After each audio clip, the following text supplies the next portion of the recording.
Oi, gente, tudo bom com vocês? Bom, eu queria conversar hoje um pouco a respeito de como a gente pode estar desenvolvendo a nossa caminhada de restauração. E eu tenho lido durante esses dias o Novo Testamento e é engraçado que a cada dia de leitura, eu tenho vontade de compartilhar uma coisa diferente com vocês. Mas eu queria hoje frisar um pequeno texto de Filipenses que eu li há alguns dias atrás,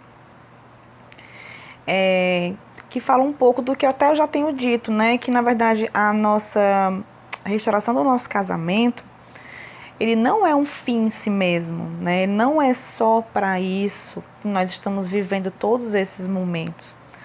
O nosso casamento, na verdade, é um meio que Deus escolheu para nos resgatar do nosso pecado, do mundo.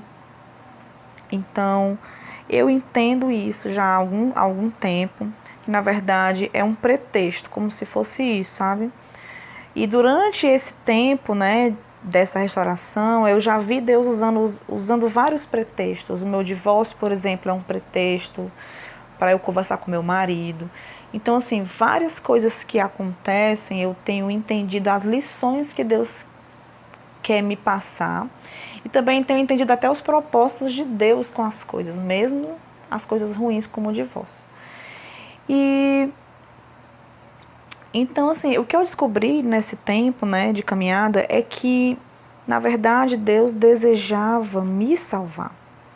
Ele quis me salvar de mim mesma, em primeiro lugar, né, quis me salvar do mundo que jaz no maligno, e que jaz no maligno já há muito tempo, né, e que eu comecei a me contaminar com as práticas e pensamentos mundanos, porque eu comecei a me afastar de Deus. Então, quando eu comecei a me afastar de Deus, o meu pecado, ele foi me dominando, a ponto de eu não me reconhecer mais. Como eu tenho, assim, uma vivência na igreja com Cristo já praticamente desde criança, eu tive o meu caráter sendo trabalhado, eu tive os meus princípios sendo construídos nas bases cristãs. Então, na verdade, quando eu me afastei de Deus, eu não me reconhecia mais. Né? Assim, meu pecado me dominou ao ponto que eu não sabia mais nem quem eu era, porque eu me conhecia com Deus. Quando eu me vi sem a presença do Espírito Santo de Deus, né? Ele não atuava mais em mim por conta do meu pecado, então eu passei a isso, a não me reconhecer mais. E quando tudo aconteceu, né? Minha separação aconteceu e tudo, eu entendi que Deus queria me resgatar de volta para Ele. E aí começou o meu processo de regeneração e santificação. Na verdade, quando Deus tirou as minhas vendas, que Ele me chamou e disse, vem, e que eu não consegui mais negar, porque ninguém resiste ao chamado de Deus, Ele me regenerou naquela hora. Eu comecei a querer tudo que eu não queria mais. Então eu comecei a querer o casamento de volta, eu comecei a querer Deus de volta, eu comecei a querer minha família de volta, eu comecei a querer ser uma esposa boa, né? Ser uma esposa segundo o coração de Deus. Tudo isso veio de uma vez, pá. Só que eu não tinha condições de ser. Eu, na verdade, acho que ainda nem tenho ainda, né? E Deus vem me santificando durante todo esse tempo. E nesse processo de santificação eu entendi isso. Na verdade, o meu processo de restauração de casamento é o meio pelo qual eu estou vivendo o meu processo de salvação, que é o nosso processo de vida, né? Porque, na verdade, nós estamos aqui não para casar, ter filhos, ser feliz, passar o deserto, acabar, tá tudo bem. Na verdade, isso é uma parte da nossa vida. Nós estamos aqui, as pessoas que foram eleitas e chamadas por Deus, ela tem um propósito na terra, dentro do reino de Deus, né? E esse propósito na terra, ele vai sendo desenvolvido no nosso dia a dia da nossa vida. E eu queria compartilhar com vocês Filipenses 2, de 13 a 16. Na verdade, um pouquinho antes, do meio do 12, ele diz assim: desenvolvei a vossa salvação com temor e tremor, porque Deus é quem efetua em vós tanto o querer como o realizar. É interessante que, assim, esse versículo ele é prova de que, na verdade, o fato de nós querermos o nosso casamento de volta é um agir de Deus, né? Porque Deus efetua em nós o querer e o realizar. E quantas pessoas vocês conhecem que se separam e não querem mais saber mesmo, não querem mais saber de casamento, vão ver suas vidas mundanamente, ou o contrário, são pessoas cristãs e ficam sozinhas mesmo. Eu conheço inúmeras mulheres que são ímpares e que vivem muito bem com isso. Tem problemas terrenos, claro, assim como doença, falta de dinheiro, mas eu me referindo assim ao casamento, elas estão muito bem resolvidas. Então, o fato da gente estar separado e querer o casamento de volta é parte da operação de Deus em nós. E é Ele quem nos compele a querer, e é Ele quem nos compele a buscar essa restauração do casamento, né? Então, assim, quando não for vontade de Deus expressa, apenas a vontade da própria pessoa, essas pessoas vão ficando pelo caminho. É a forma de você saber. Deus chamou aquela pessoa para buscar a restauração, você vai saber se ela perseverar até o fim. Quem for desistindo pelo meio do caminho, pode ter certeza que essas pessoas elas não foram chamadas lá atrás. Provavelmente não são nem salvas, não são eleitas. Vem muita coisa por trás, sabe? E não estou querendo, na verdade, julgar, estou dizendo apenas isso. O querer e o realizar que nós temos vem do Senhor. Então, se nós estamos aqui querendo, vem de Deus. Então, a primeira coisa que você precisa saber é: fica feliz porque não é um desejo só do teu coração, que é uma coisa que muitas pessoas ficam na dúvida. Eu fico na dúvida, orando, perguntando a Deus, será que é isso mesmo? Porque meu coração é tão enganoso, não sei o quê. Eu falei, não, gente, acalma o coração. Você quer a restauração do casamento? É vontade de Deus. O casamento, sim. Então, relaxa. E essa dúvida, provavelmente, é seta do inimigo para te desestabilizar. E assim, dentro desse processo de salvação que Deus me trouxe, através dessa busca por restauração do meu casamento, né, eu comecei essa busca incessante por conhecer a Deus mesmo.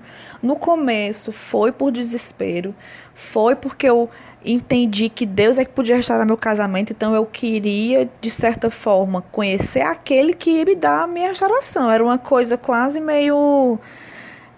era quase meio pecaminosa mesmo, né? É como se fosse assim, a busca, como ler a Bíblia de forma pecaminosa.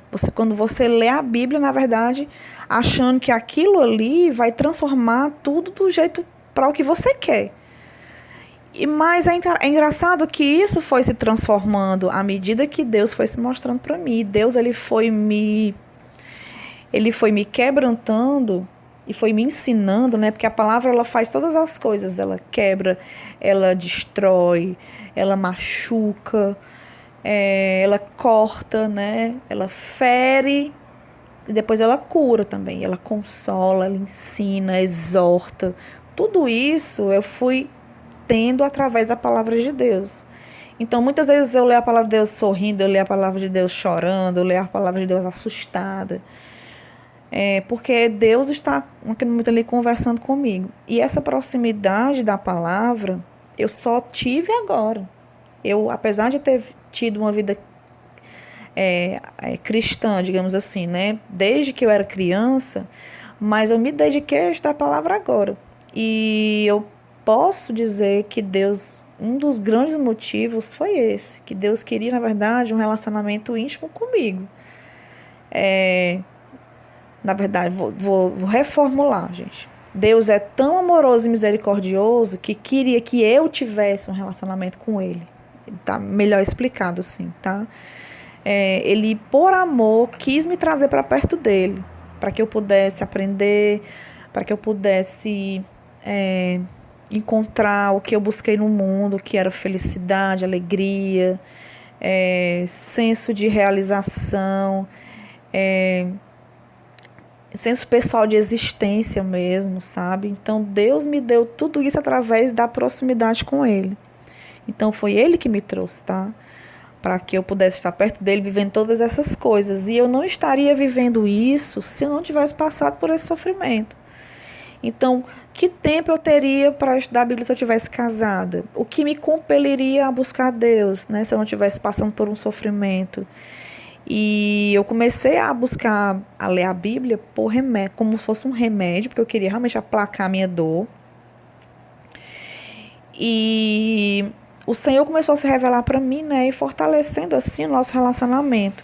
E assim, eu jamais imaginei que um dia me tornaria tão amante da palavra de Deus. Eu sou muito grata a Deus por Ele ter feito brotar esse desejo no meu coração para conhecê-lo mais.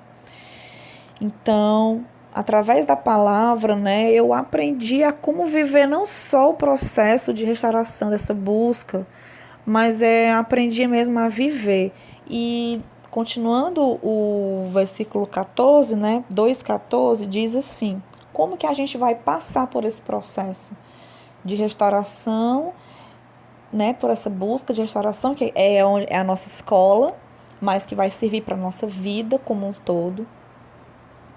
E nesse processo de desenvolvimento da nossa salvação, através dessa caminhada, a gente deve fazer tudo sem murmurações nem contendas, para que vos torneis irrepreensíveis e sinceros, filhos de Deus inculpáveis no meio de uma geração pervertida e corrupta, na qual resplandeceis como luzeiros no mundo, preservando a palavra da vida, para que no dia de Cristo eu me glorie de que não corri em vão, nem me esforcei inutilmente. E é interessante que, assim, a gente fazer as coisas sem murmurações nem contendas, gente, isso aqui é caminhada, viu? Porque nós somos terríveis. Como a gente murmura, como a gente reclama, como a gente, principalmente no começo, né? A gente quer brigar e briga, né? A gente quer brigar e acha que vai convencer a pessoa com a palavra, com a força, esfregando Bíblia na cara. E a gente aprende mesmo com o tempo, com o amadurecimento, que o cristão, ele foi chamado para Deus para ser irrepreensível, para ser perfeito, gente. Apesar de que Deus sabe que nós não somos, mas o nosso foco é ser perfeitos. Para que a gente possa o quê? Para que a gente possa brilhar Jesus no meio da escuridão que o mundo vive, sabe? Deus nos chama para ser luzeiros no mundo. Sabe quando você... Para quem já teve essa experiência de um acampamento, por exemplo, num lugar que não tem luz de jeito nenhum, e quando você liga uma luz, é como se fosse assim, passa o medo, é uma bênção, né? Quando você tem uma luz no meio de uma repleta escuridão. Então nós no mundo vivemos isso, sabe? Nós vivemos no meio de uma geração pervertida com relação a nossa história de casamentos destruídos. Nós vivemos em plenas trevas, gente, sabe? E a forma como a gente tem que viver sem murmuração nem contendas, irrepreensíveis, como que a gente consegue tudo isso? Não é só querer, porque o querer ele não vem de nós, ele tem que vir de quem? De Deus. E como que o querer vai vir de Deus? Quando a gente preserva a palavra da vida. Esse é o 16, tá? Como que nós vamos ser irrepreensíveis, fazer tudo sem murmurações nem contendas? De novo, preservando a palavra da vida. Se a gente não conhecer a Bíblia, gente, nós não vamos sair do lugar. Eu não falo sobre casamento, tá? Estou falando sobre a sua restauração de vida e a sua salvação. Porque o casamento pode até voltar e se você não mudar, ele acaba de novo. Entendam isso. Você destrói com a mesma facilidade, ou talvez até mais facilmente, você destrói do que da primeira vez.